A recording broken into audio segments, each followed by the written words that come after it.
Drive-by, not that kind of drive-by, but Y'all ready? All right.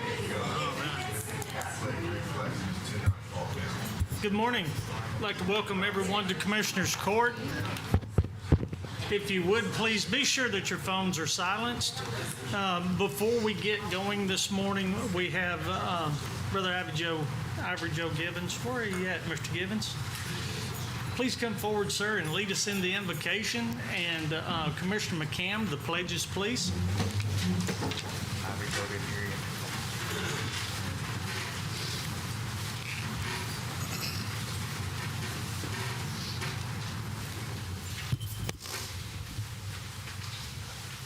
Heavenly Father, we come this morning. We continue to give you thanks and praise, for you know our needs, what we need better than we do ourselves. Help us in this troubled time in which we now live, when there's turmoil going on all over the world. But help in this county, oh Lord. We need you in a special way to guide and direct the people that you placed in leadership roles to help us to overcome some of the obstacles that we're facing. We look upon this month, sexual assault. Lord, that should never be, but look how it is.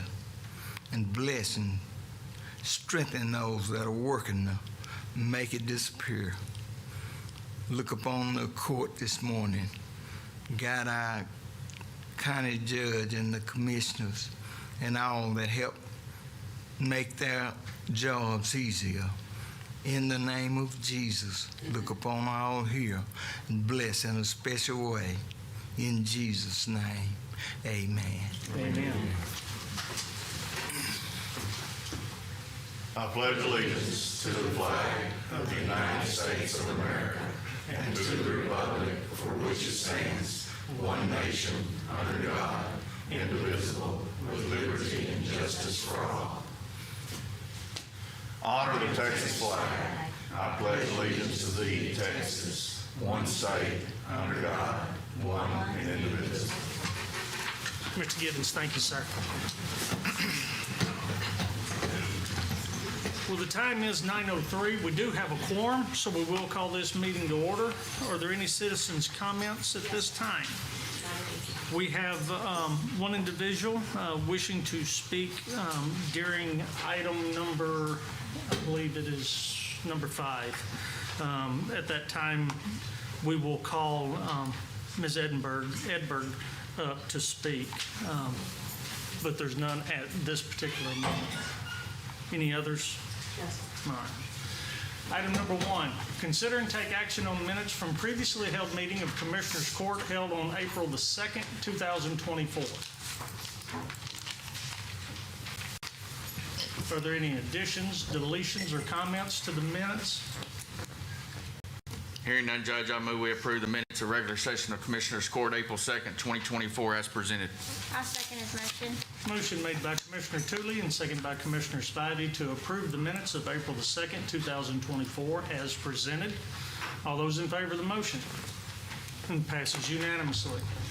Item number 2 is consider and discuss presentation from East Texas Emergency Communications Services, otherwise known as ETECS, and Cedar Creek Lake Amateur Radio Club, the CCARC, related to the February 28, 2023 use agreement at the Central Tower location. And at this time, I'd like to ask Mr. Jody Vincic to come forward, and I will get that going, and kind of lay out some of the history of what we're doing here today. Good morning, Court. This was a project that was actually brought to us by Gary Oliver. We all remember Gary working with both Charles from Cedar Creek Lake Area Amateur Radio Club and John with the East Texas Emergency Communications Service about expanding the amateur radio service for Henderson County using the smaller Central Tower. So back last year, we put, I believe, 4 antennas with coax and provided the rack inside the room, and then the East Texas Emergency Communications Service provided all the equipment in the rack to expand amateur radio communications. And John has a presentation, so I will turn it over to him. Thank you. Yes, sir. Well, good morning. I got soaking wet coming here this morning, so it's raining outside. Thank you for having me, and Charles. Just wanted to, I feel like I'm talking to everybody this way. I'm work with TDM, and I don't know, we're going to use a lot of acronyms this morning, but Texas Division of Emergency Management, we work with them providing emergency communications throughout the state of Texas. I am the regional officer for TDM for ACs. I have 38 counties that I'm responsible for in East Texas, all the way from Mount Pleasant all the way down to Beaumont. So a lot of area to cover. You can go ahead and advance. There are two emergency services organizations. One is a nationwide service called Amateur Radio Emergency Service. It is administered by the American Radio Relay League nationwide. We kind of wear that hat when there's more or less of a local situation happening, like in Henderson County. We would fall under ARES. Unless the state declares some kind of an emergency, then we would operate under Radio Amateur Civil Emergency Services, which is a organization that is administered by TDM in the state of Texas. So I'm going to just real quickly go through some definitions here for ARES, the agencies and jurisdictions, and then training requirements. So ARES is an emergency service, again, organized by ARRL, which is the American Radio Relay League. It's a nationwide organization of ham operators. It's open to any licensed radio operator and who voluntarily register with their qualifications and equipment to become a communications for public service during disasters.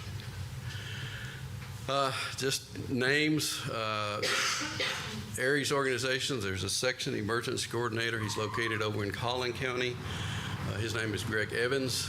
I'm the district radio officer, emergency coordinator for what's called District 9. And then in Henderson, Charles Wells is the emergency coordinator for Henderson County. So that's the way kind of ARES is split up. This is just a map of North Texas section of ARES. You can see that Henderson County is under District number 9, which is the county that I'm responsible for, or that district I'm responsible for. Any questions regarding ARES? I'm going to go quickly. All right, go ahead. All right, then State Races Organization, again, it's organized by TDM for the state of Texas. Kevin Lemon is the state radio officer. He's also the director of the CCG. I don't know if anybody knows what that is. It's a Communications Coordination Group. So he's responsible for making sure that communications, whether it be cell phone, radio, ham operators, anything to do with emergency communications, Kevin's responsible. He is a paid employee with TDM, located in Austin. Again, I'm the regional guy, and then I have an alternate, Mark Taylor, and we both live in the Tyler area. Steve Lowe is the district radio officer. He's also in Tyler. And then we normally have a county liaison officer for every county. Right now, the county, your county number, by the way, is 213, is open, and we're looking to try to fill that with a county liaison person that would interact every day with you guys. And again, it's administered by TDM, supports all the Texas state races agencies. It's a wider focused, and it is a vetted membership. You have to go through the DPS background check and be vetted by the state in order to operate on the races. Gives you a little idea how the state's divided up. This is the same as TDM as far as regions and districts. And you can see we're in Region 3 and in District 6. The District 6 coordinator is over in Tyler. Dion Cipher. You may have heard that name before. That's who we basically get our direction from, out of Tyler. And this is just the bigger picture of, tell you a little more detail, and I think there's one more that gives you the counties that Dion is responsible for. Okay. Any questions regarding races?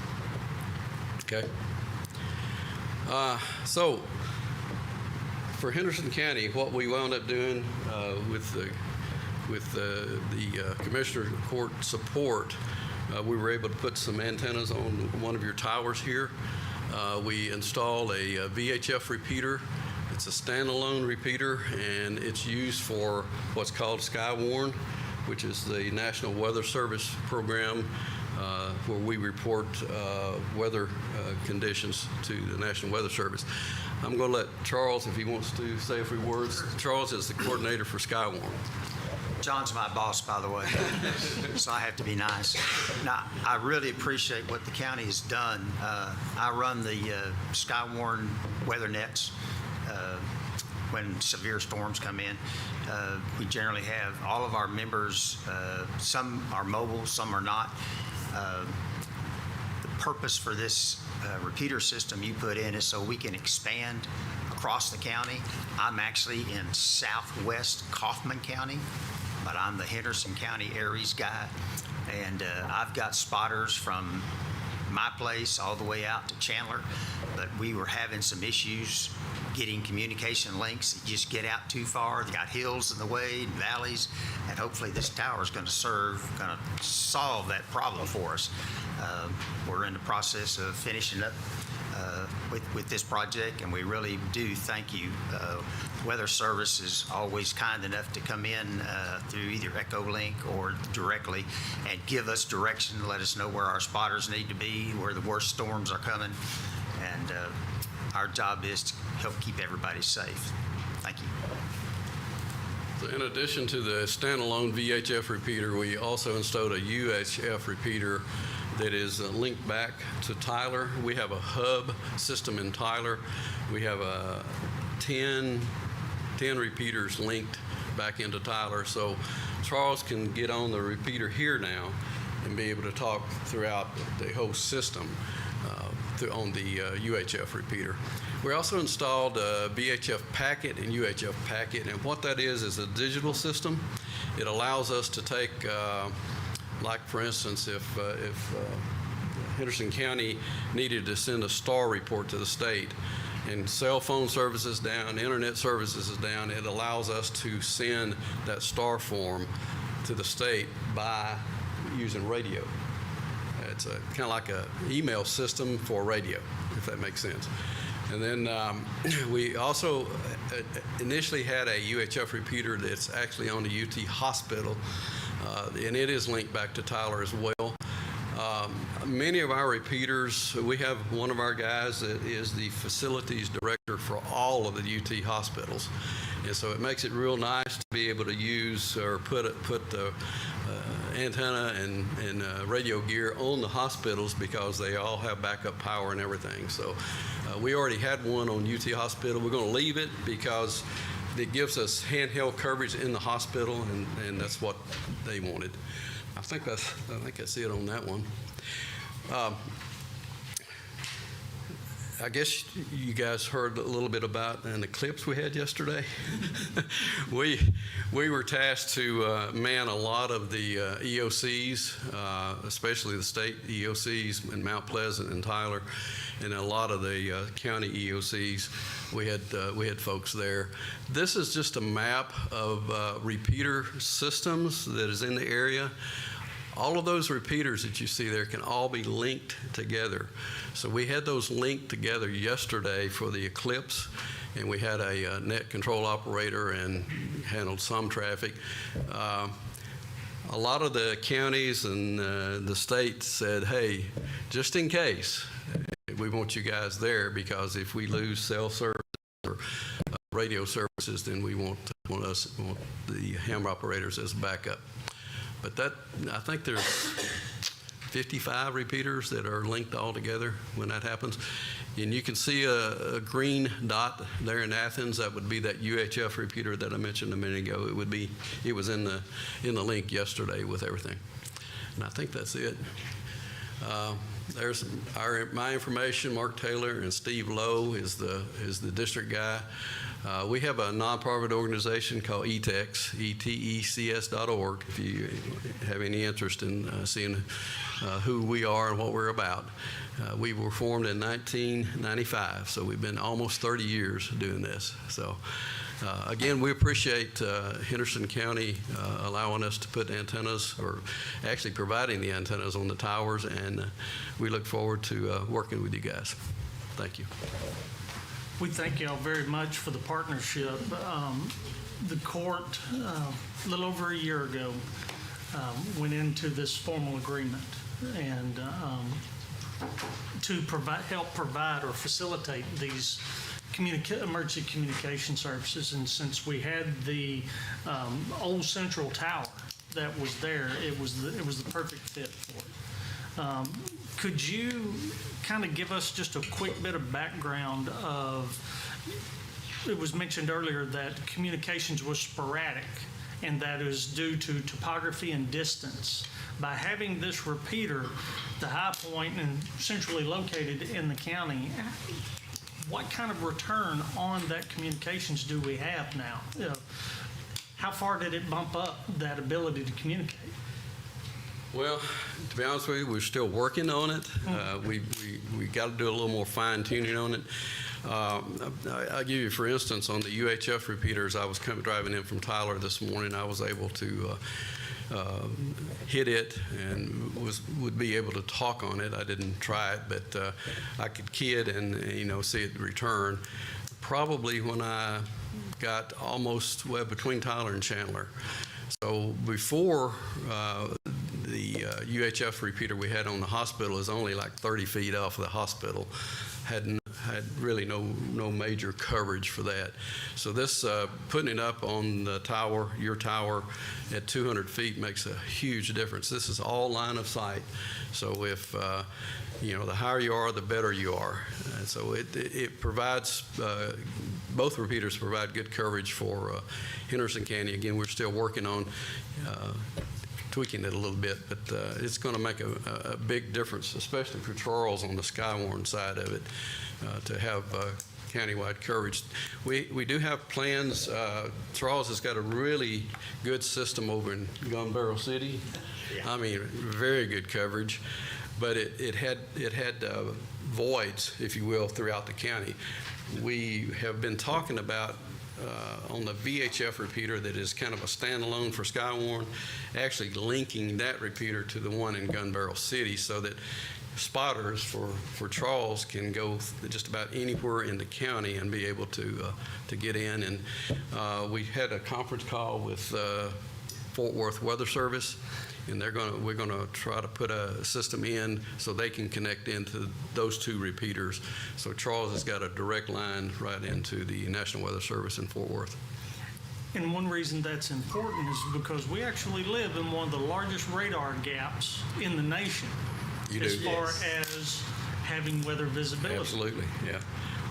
Smith County feels that a little bit too, because we report to Shreveport, because you report to Fort Worth, so we're right, both of us kind of on the line there. So I think there was some discussion about a new radar or something, maybe. I don't know. It'd be nice if we had one here. So Really nice. yeah.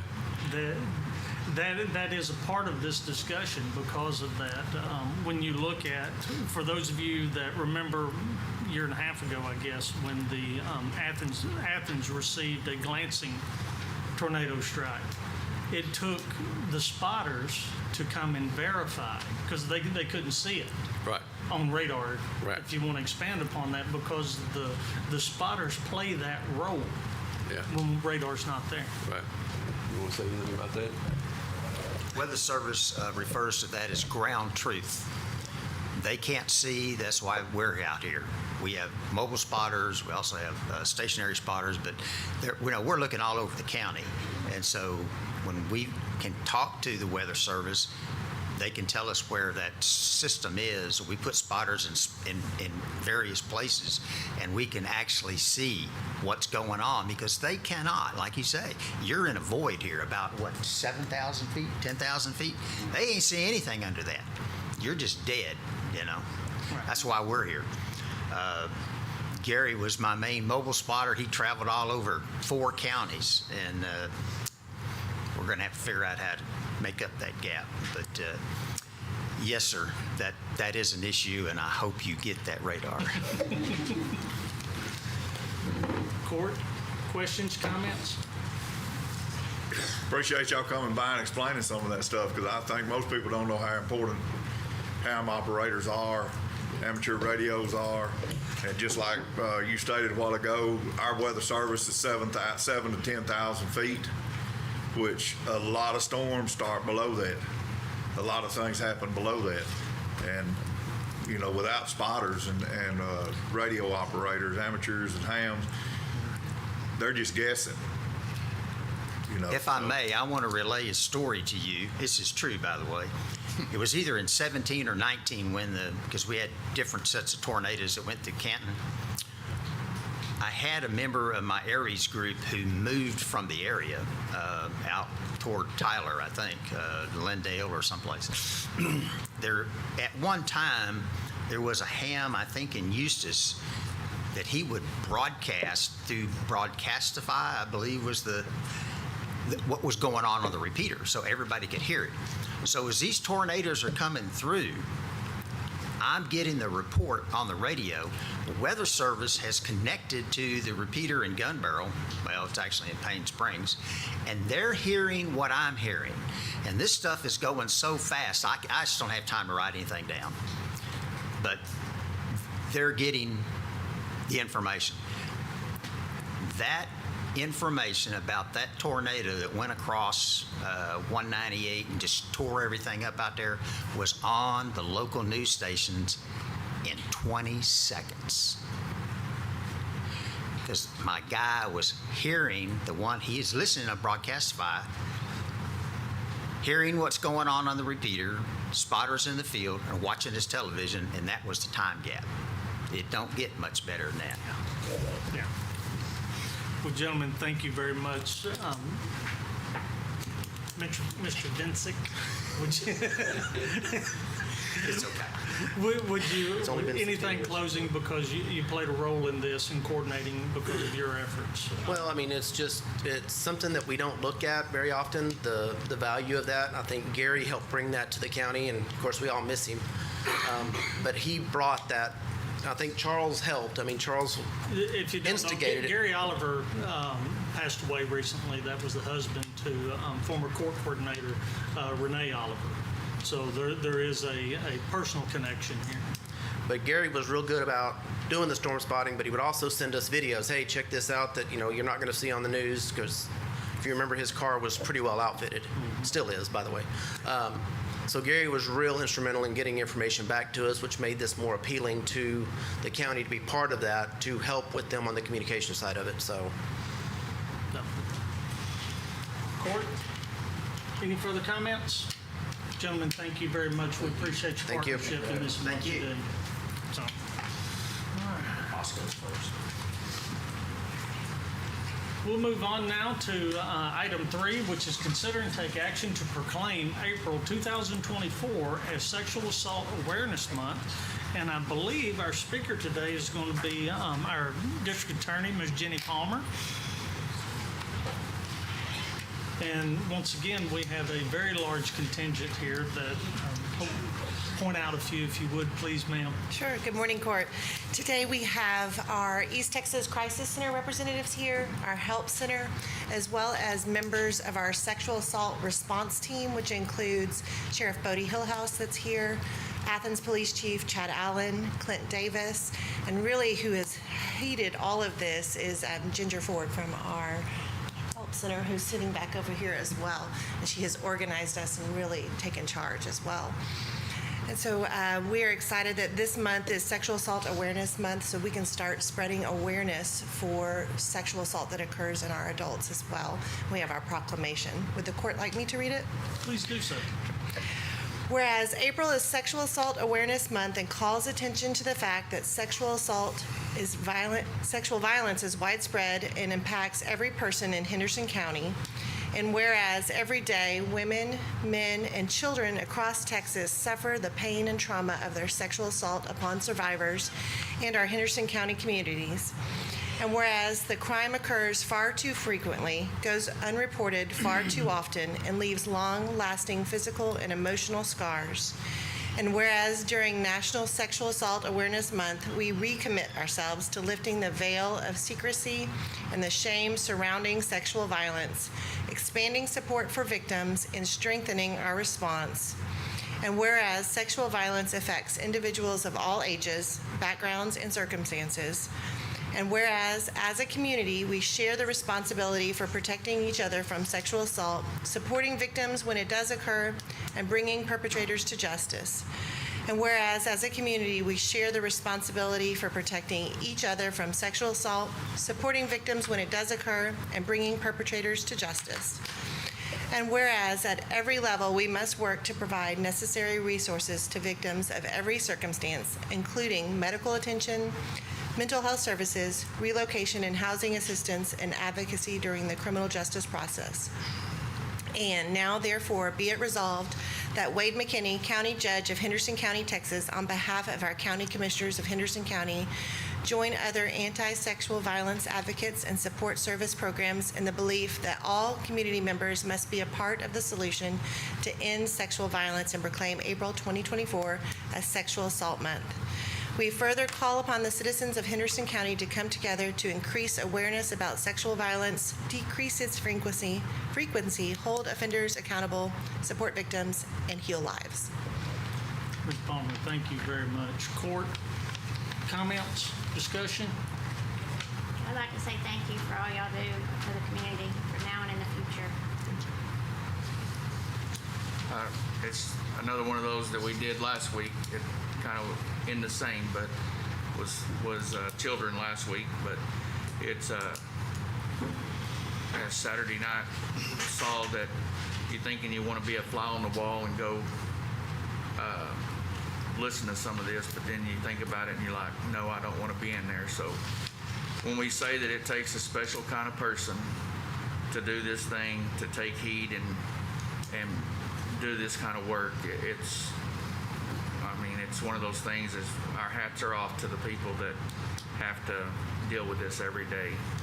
So thank you for everybody that's here today and do what you do on a daily basis.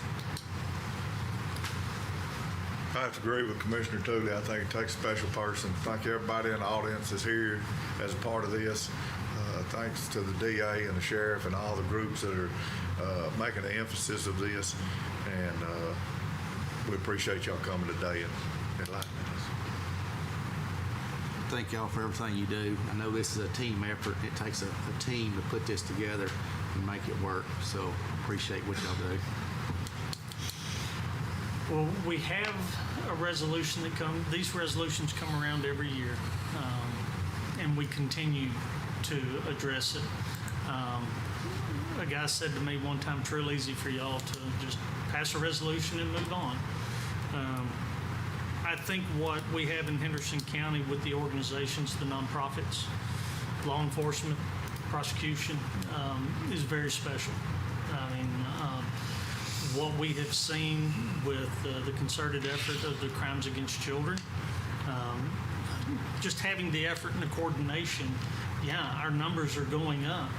Well, that's because we are getting them now. And it's by the efforts of everyone in this room that we truly say thank you to. There's not much more you can say, is that keep up the good fight. Now, last week when we did this, I got so excited and jumped the gun about inviting everybody up, and I'd like to do that again, that I forgot to call the motion. So is there a motion on this proclamation? I'll make the motion. I'll second the motion. Motion made by Commissioner McCam and second by Commissioner Richardson to approve the proclamation proclaiming April 2024 as Sexual Assault Awareness Month. Any further comments? All those in favor? Passes unanimously. And again, please, everyone involved, please come forward and take a picture of this proclamation. Yes, I'll put that up.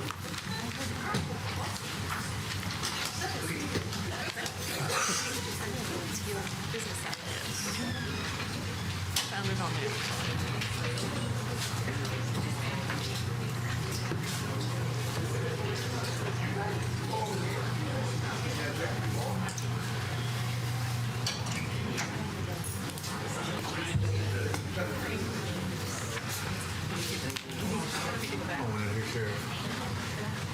Whoever's going to be in the middle, please.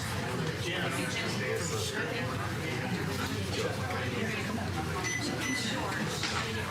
Yep.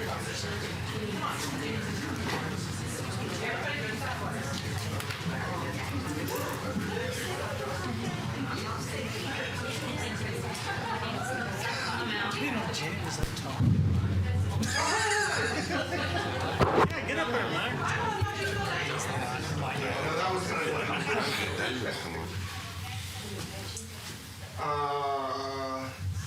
Commissioner McCann, could you come over next to Commissioner Turley just to balance it out a little bit? Thank you, sir. All right, hold on, don't move though. Clean the lens, Mike. Okay, don't move. I'll show you up there.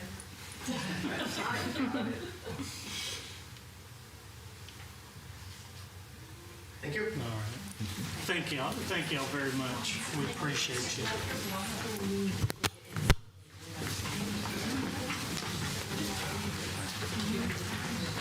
Yeah. If you will, get it to Angie, and she'll make sure it gets.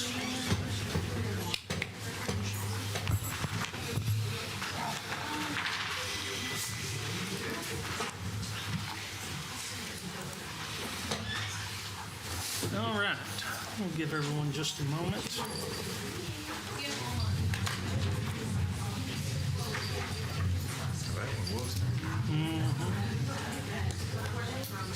Did you get the resolution, Angie? Okay, perfect.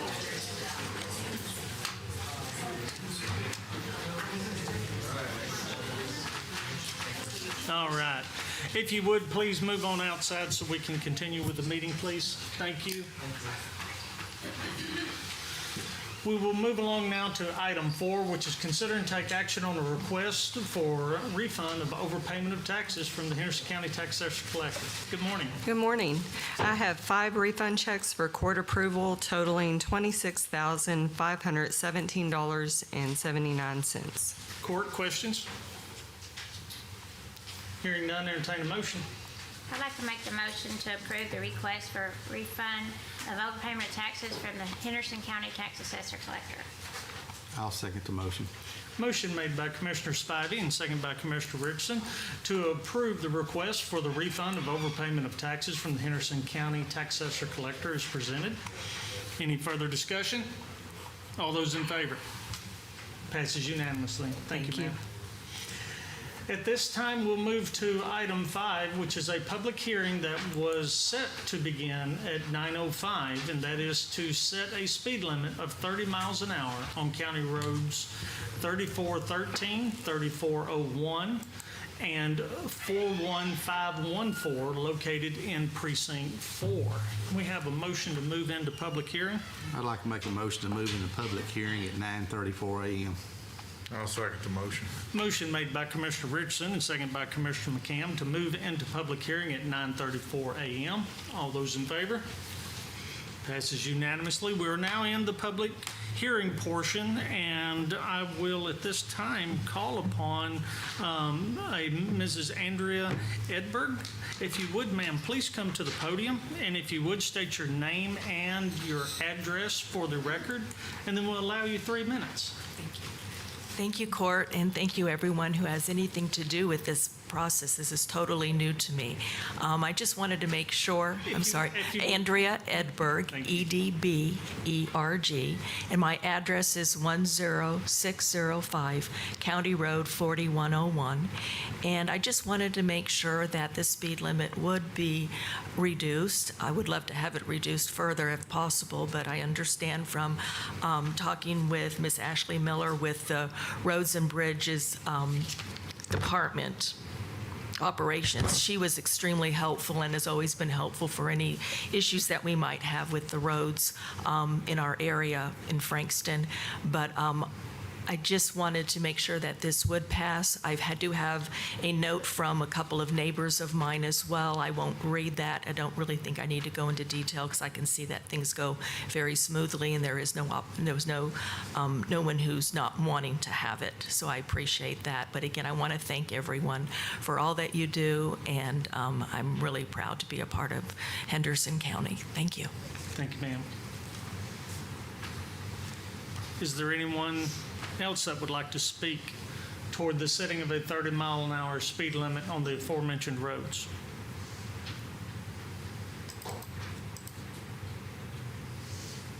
One last call. Seeing that we have no one wishing to speak further, we have a motion to close public hearing. I'd like to make a motion to close public hearing at 9:36 a.m. I'll second the motion. Motion made by Commissioner Richardson and second by Commissioner McCam to close public hearing at 9:36 a.m. All those in favor of the motion? It passes unanimously. Item number 6, consider and take action to set a speed limit of 30 miles an hour on County Road 3413, 4101, and 41514 located in Precinct 4. Commissioner Richardson. Yes, Gord, I had several constituents to come before me to want to set speed limits on these roads, that there's having a lot of complaints on people speeding. The minimum speed limit that the county can set is at 30 miles per hour without doing a study, or I think that we can do one lower than that, but you have to go out for a petition, and it has to be in a non-through road. I think is the way we can do it to go further than 30 miles per hour. But by this process we're doing right now, we can set it at 30 miles an hour, and that it can be enforced by Sheriff's Department. So that's what we're here today to look at, setting these roads, County Road 3413, County Road 4101, and 41514, to set these speed limits at 30 miles an hour. And 4101, only portion of that road is in Henderson County. First half of that road is in the city limits of Berryville, and I'm not sure what their rules are on setting a speed limit on their portion of the road. So. Questions for the commissioner?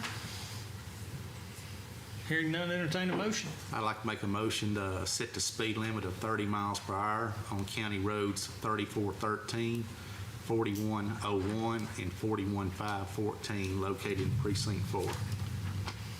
I'll second the motion. Motion made by Commissioner Richardson and second by Commissioner McCam to set a 30-mile-an-hour speed limit on County Roads 3413, 4101, and 41514, all located in Precinct 4. Is there any further discussion? All those in favor? It passes unanimously. Item number 7, consider and take action on notice of election for Republican Party runoff of May 28, 2024. Good morning. Good morning, Court. How are you? Good. I'm bringing to you this morning a notice of election for a runoff for May 28th for the Republican Party.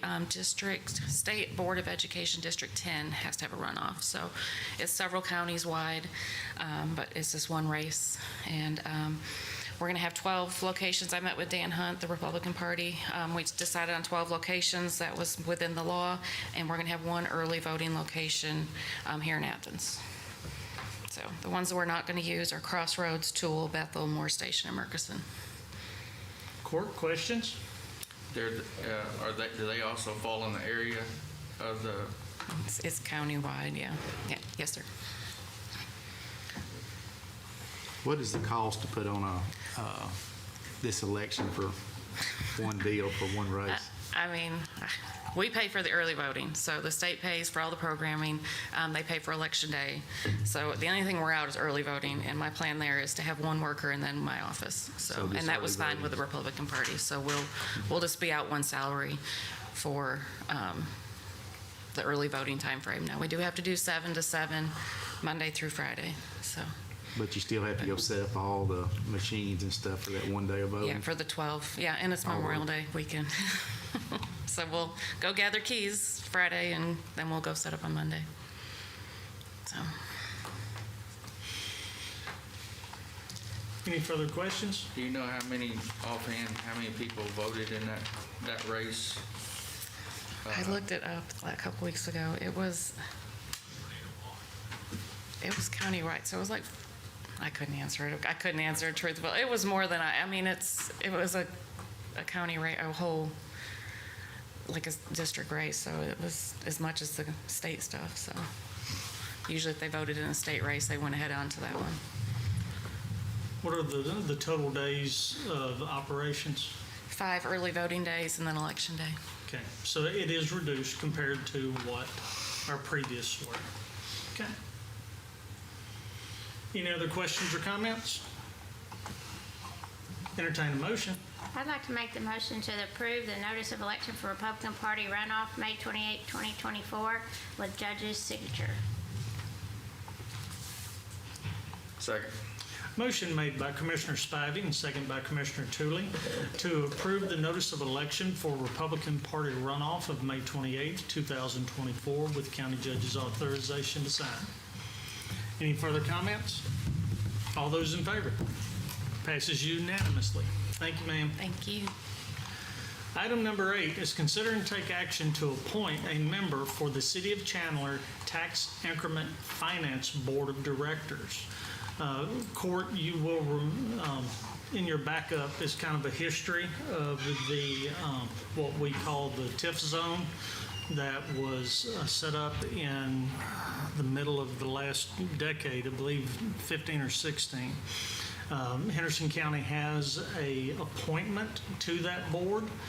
That board is charged with managing the finances of the development district, or I call it a development district, the tax increment financing area. And it has a 2-year appointment, and we're here today to either appoint or reappoint. Since the inception, former Commissioner of Precinct 3, Ronnie Lawrence, has represented the court on this board, had discussions with him, and he'd like to continue in that role. Ms. Monk, is there anything, you've been here since it began as well, add to it? It's an important role, given that it is the growth in the valuation since the creation of that has, the proceeds from that growth and valuation has funded the development in that area. Commissioner, that is in your precinct. If you want to speak to some of the growth since that has happened. I believe it's been utilized to its fullest on bringing in businesses in that area, redoing roads. Sawmill Road, one of the roads has been done, but like you said earlier, this was done in 16. I was not here when it was done, so if you give your brief history of it, it has been a great asset for the city of Chandler to be able to use to upgrade the roads and bring those businesses into that area. But other than that, I would rather you get the history of it. It was, they approached us way back there in 14, 15 about this, given the fact of what we were seeing in the population growth. If you'll remember, the whole reason we had to redistrict in 2000, what would have been 11 off the census, because the bright spot of growth was in the Chandler area.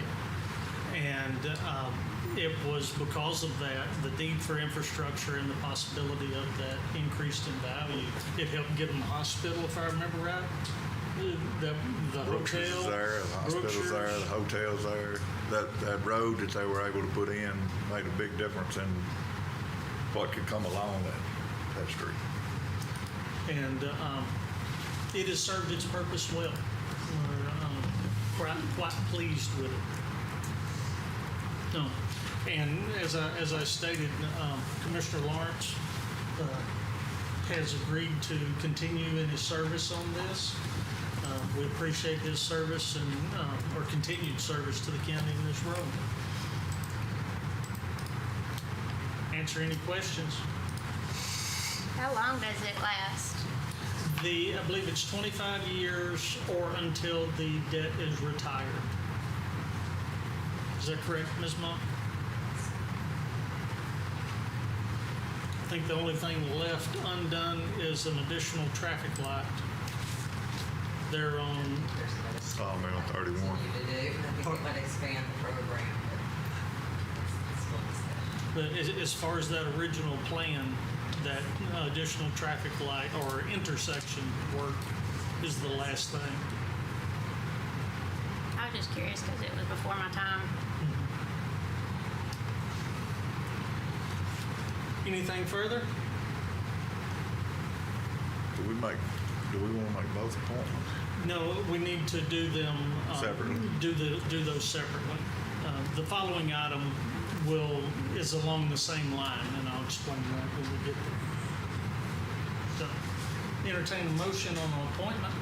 I move to reappoint Ronnie Lawrence to the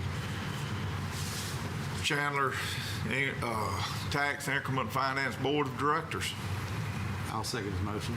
Motion made by Commissioner McCam and second by Commissioner Richardson to reappoint Ronnie Lawrence to the City of Chandler Tax Increment Finance Board of Directors for a 2-year term.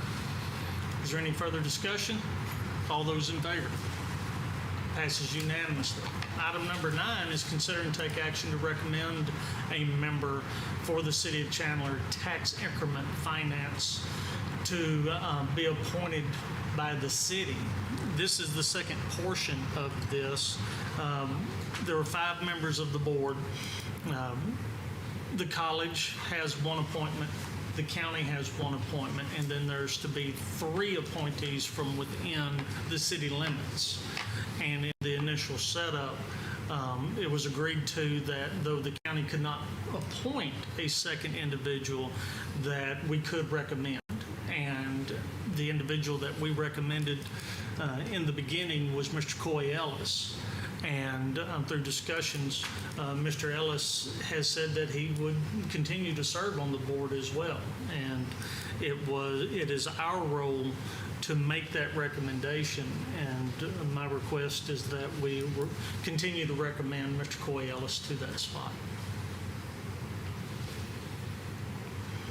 Questions? I make that motion to recommend Coy Ellis to the Chandler Tax Increment Finance. I'll second his motion. Motion made by Commissioner McCam and seconded by Commissioner Richardson to recommend Coy Ellis for the City of Chandler Tax Increment Finance Board of Directors appointed by the city. Any further discussion? All those in favor? It passes unanimously. Thank you, Court.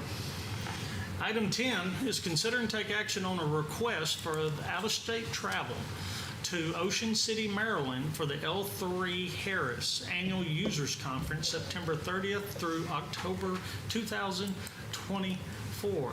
Mr. Vincic. Good morning again. Yes, this is the annual L3 Harris Users Group. Jared and I have attended this the last 3 years, first in San Antonio, then Oklahoma City, and then last year in Mobile, Alabama. So this year's trip is in Ocean City, Maryland, which is probably the furthest I've ever gone from home. But I'm just trying to get a jump on it, get the reservations made and everything done well beforehand, while everything's still relatively inexpensive. Court, questions? I appreciate you two being willing to do this.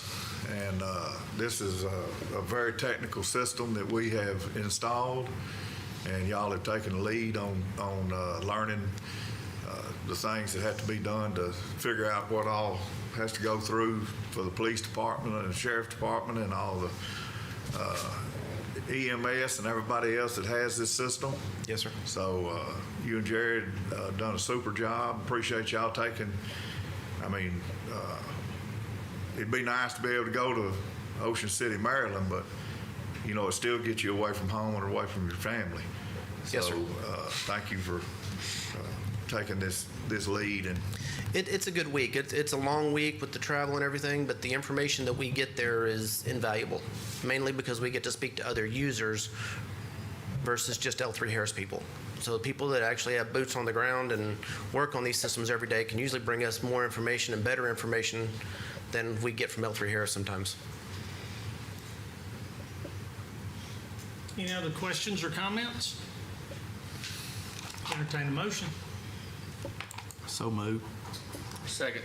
Motion made by Commissioner Richardson and second by Commissioner Tooley to approve the request of out-of-state travel to Ocean City, Maryland for the L3 Harris Annual Users Conference of September 30th through October 4th, 2024, as presented. Any further comments? All those in favor? Passes unanimously. Thank you. Thank you. Item 11, receive financial reports, and we do have some today from, these are the combined reports from our justice courts, county and district courts. These are available for viewing after court in the county clerk's office, if anyone wishes to do so. Item number 12 is consider and take action on payroll distributions and accounts cash sheets. Mr. Bynum. Yes, sir, Court. I just have the payroll distribution totals for biweekly number 7. I need to get approval, please. Questions, comments? Entertain a motion. I'd like to make the motion to approve the payroll disbursement totals for biweekly number 7 as presented. I'll second the motion. Motion made by Commissioner Spivey and second by Commissioner McCam to approve the payroll disbursement totals for biweekly 7 as presented. All those in favor of the motion? Passes unanimously. Thank you, Court. Thank you. Item 13 is consider and take action on submitted contracts, and I believe we have one today. And this one is with Republic Services, and I'll ask Commissioner Richardson if he'd like to speak on this. Yes, Court. We were already in one contract with Republic Service for hauling off our dumpsters at our recycle stations at each precinct, but we come before them about being able to haul waste debris and stuff straight to the landfill with our own trucks. And they come to us with a price, a per ton price that we can haul it. We've got a few places that need to be cleaned up and haul it straight to the landfill, because our contract with them now is only for them to pick up there at our county barns, and we're going to pick this up along a roadway and have it disposed of. So we're here today to try to do a contract with the Royal Oaks landfill that's operated by Republic Services in Jacksonville. Court, questions?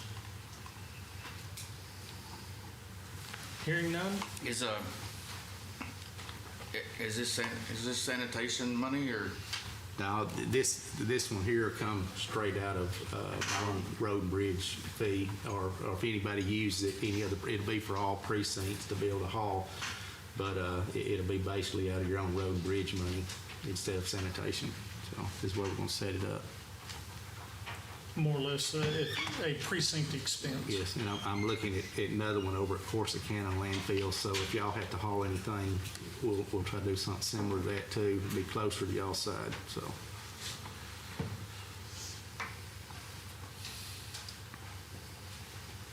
Any other questions? This is a 2-year agreement, it appears. Okay.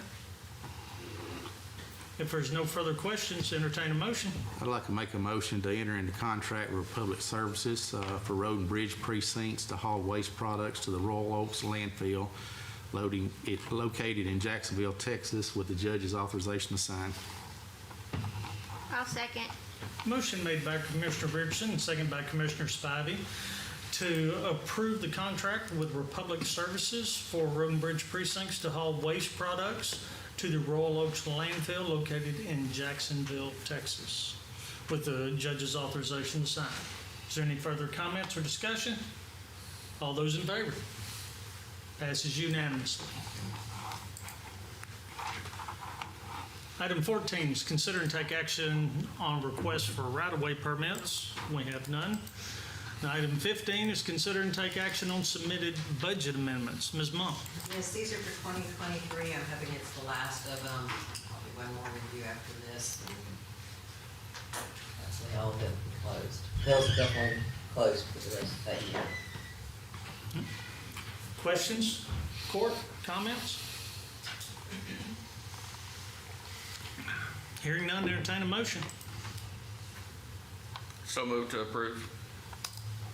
I'll second the motion. Motion made by Commissioner Tooley and second by Commissioner McCam to approve the fiscal year 2023 budget amendments as presented. All those in favor? Passes unanimously. Item 16 is consider and take action on payment of bills. Ms. Carpenter.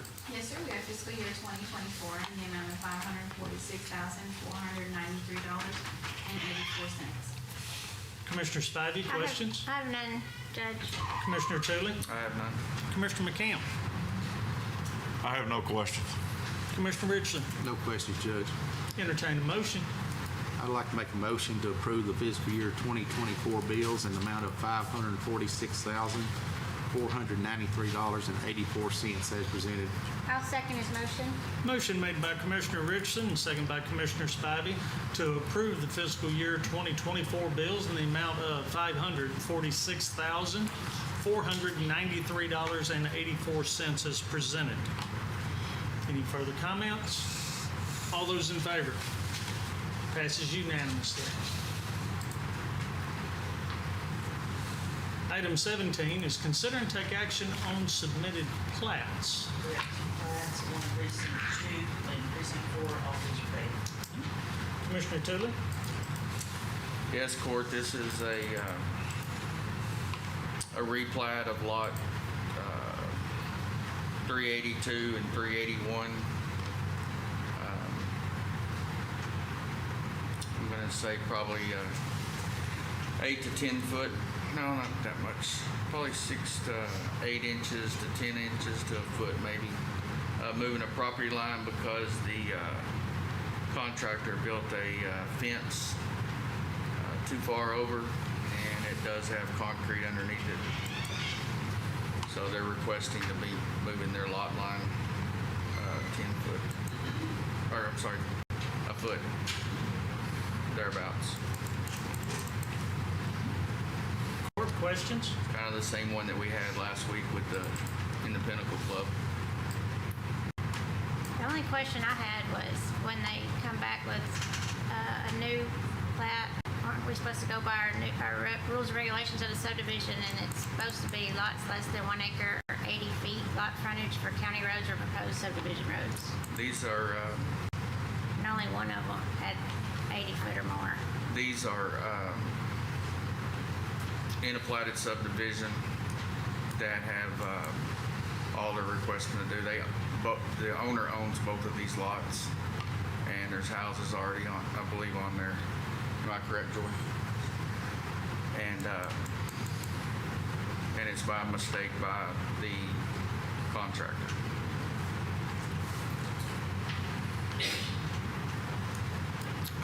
Is Clint here? Ken, are you familiar with? If we can, you want to, if you mind coming up, please, sir. Good morning.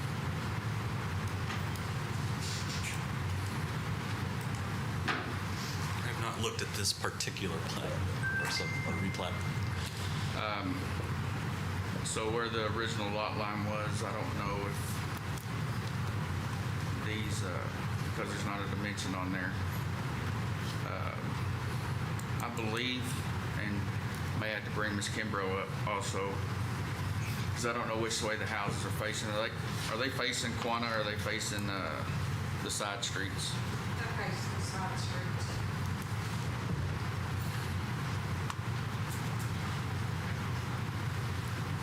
Ms. Kimbrough? They face good morning, Court. Each of their houses face the side streets. One faces Inca and the other one faces Buffalo Springs. Buffalo Springs entrance will have to be off of Quanah because the platted road is actually a creek bed on that particular lot. That has not been maintained by the POA. No, it's a creek.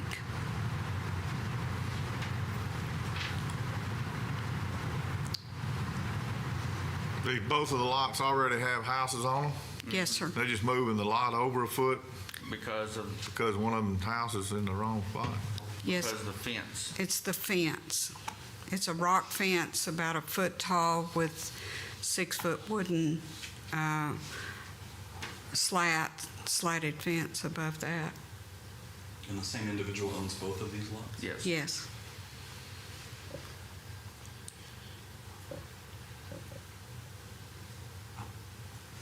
These right here is why we have so much trouble with our subdivision rules, is because when these were developed, I guess there weren't any rules at .13 and .14 acres. Correct. But I think A tenth of an acre. Tenth But both of of them got septic. they do have septic, it's on-site sewage in both of these. No, sir, this is sewer provided through West Cedar Creek Mud, I They believe. do have sewer. No, it would be Southwest or Southwest, or I'm sorry. Texas Water Supply, whatever they want to call themselves today. Yeah. Something different tomorrow. And I will say, we had a real hard time with this one, working with the property owners. Commissioner, you are exactly right in your description of it's this very development that has caused the issues. This development is from the late 60s, Yes, early 70s, and it was a time when all of these lots were developed for camping lots, not for home building. So sadly, the legislature is beginning to strip our authority to govern these even more so that we cannot guide very well this development. But this is one of the original developments that taught the state of Texas how not to develop. And what we're still having to do here is clean up. And we've reached out to Bob Bass, the attorney that kind of helps out counties, and he has mentioned that these small lot sizes are a problem, but it is harder to regulate at the local level.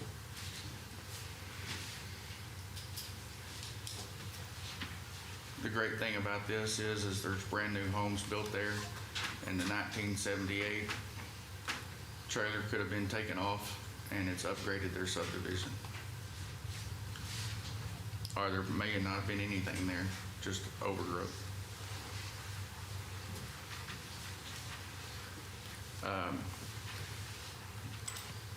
I was requiring from our office, the POAs, if there was a active POA, to have the POA sign off on this, and we don't have the letter attached here, but we've attached it to several others where they have requested not to approve any replats in their subdivisions.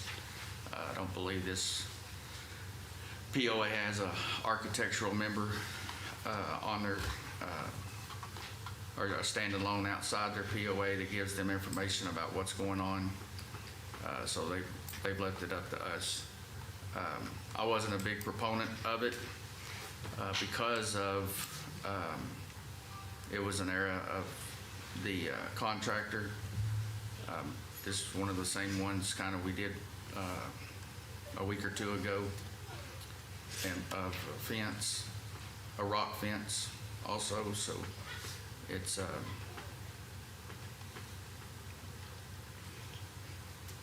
I think the biggest difference is the size involved in the well, lot. that is true. That is true. That's truly the glaring issue is the lot size as compared to Pinnacle.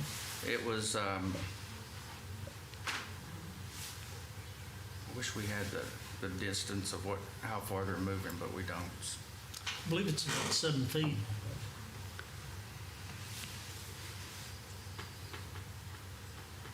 When you compare the new lines across Quanah, looks like there's about 7 foot of movement.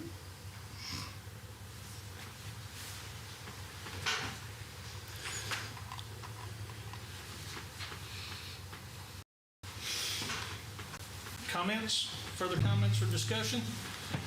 I'll have to look it up again. I did find once before that a lot of these old subdivisions that were developed back then on these small lot sizes, if they didn't change the lot and that lot was already there, I think it was before January the 1st of 1988 that it was developed, that they could build on there. And I think this had to do with the on-site sewage. And I talked with the Upper Natchez about it too, and they said, yeah, as long as that lot's there, they can build on it and don't have to go by any of the rules. It's after that date that they have to go by all the rules, which this one here's got its own sewer and there's houses already built on it. So what we look at is anything after 1988, if they got a lot that's too small, they really need to put 2 lots together to make it big enough to build a house on. But like I say, they built them on these lots beforehand, and they just got the house not centered where they needed to, and they're needing to move the lot line over to get it in the probably they're looking at selling it separate or something to somebody, and they can't get that done unless they do move that lot line and get it centered. So Well, I think that's an important note that you just said. I'll look that up and see if I can get that to Kenneth, if I can find that again on some of these old subdivisions, or what we call, I guess, grandfathers. There's a grandfather some clause of in that the deal. enforcement I think section it's of Chapter 1988, I think is when it was. The reason that's important is because one exception wanted variance, then somebody else comes and goes, oh, well, you did this here and you did that there. And having that information is crucial in how you look at these. Do you want to expand upon that? In the enforcement section, there's certain tools and remedies that this court can use. The same with prosecution and enforcing local subdivision, but also the state chapter 232. However, in there is a grandfather clause, and I believe it was in 1988. So anything before that, it was kind of the Wild West in some of these subdivisions, and I don't know if they were as concerned about septic and lot size back then. Obviously, you do want to make sure that you have the appropriate lot sizes for septic, piping, utilities, rights of way, drainage, all the important things that we've since addressed. However, in our last legislative session, they did take away some of our tools at the local level. So it's kind of a balancing act between regulatory and non-regulatory powers that we have. But there is a grandfather exception in Chapter 232. Any other questions? There is none, we'll entertain a motion. Hearing none, Judge, I move we approve the final replat of Cherokee Shores Section C, lots 381 and 382, creating lots 381-R and 382-R for filing purposes only. I'll second this motion. Motion made by Commissioner Tooley and second by Commissioner Richardson to approve the replat in Cherokee Shores subdivision, creating lots 382R and 381R for filing purposes only. Any further discussion? All those in favor? Passes unanimously. Thank you. Thank you, Court. Commissioner Richardson. My computer kicked off, so let me get it back on. Uh-oh.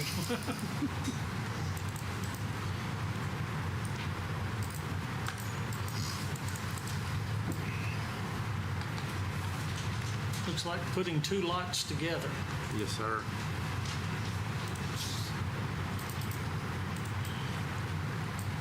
Yeah, this is going to be in the Browns Landing subdivision for a replat. They're taking lots 35 and 36 and putting those together into one lot. Court, questions, comments? Hearing none, entertain a motion. I'd like to make a motion to replat lots 35 and 36, creating lot 35-A and Block A of Browns Landing subdivision Phase 2 for filing purposes only. Second. Motion made by Commissioner Richardson and second by Commissioner Tooley to approve the replat of lots 35 and 36 in Brown's Landing, creating lot 35A in Block A for filing purposes only. Any further discussion? All those in favor? Passes unanimously. Item 18, open and consider bids. Good morning. Good morning. I have a couple of bid responses. First is for water truck, and we received one response from Lee Construction and Equipment.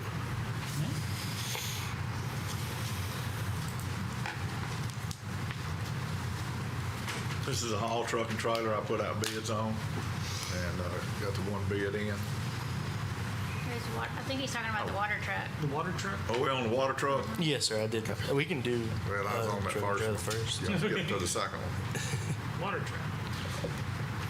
Same thing as the water truck I put a bid on. Mine is just about unrefurbishable, and I put a bid out for a used water truck, and this is a bid that came back in.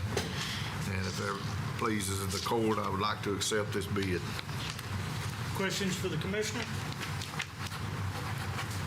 Hearing none, entertain a motion.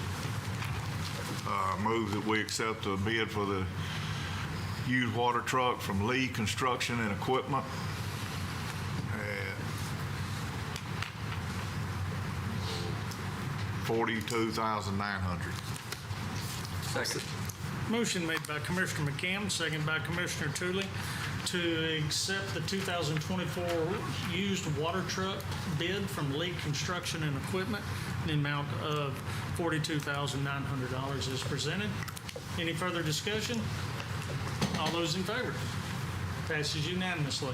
That is, just for discussion, that is a 92 or newer, 4,000 gallon tank. My old truck was 2,000. Hydraulic PTO pump. It's got less than 100,000 miles on it. So Really? it's going to be a pretty nice truck with a bigger payload. That extra payload helps with the cement stabilization, doesn't it? And I have a response for the haul truck and in dump trailer, and only one response from Annette K. Head. And this was a bid for a used haul truck that I put out. I've got one that probably needs to be sold at auction. So this is a bid we got back from Annette Head. And it was for a haul truck and an end dump trailer. The haul truck has less than 400,000 miles on it, which in the haul truck world is not a whole lot of miles. And then it's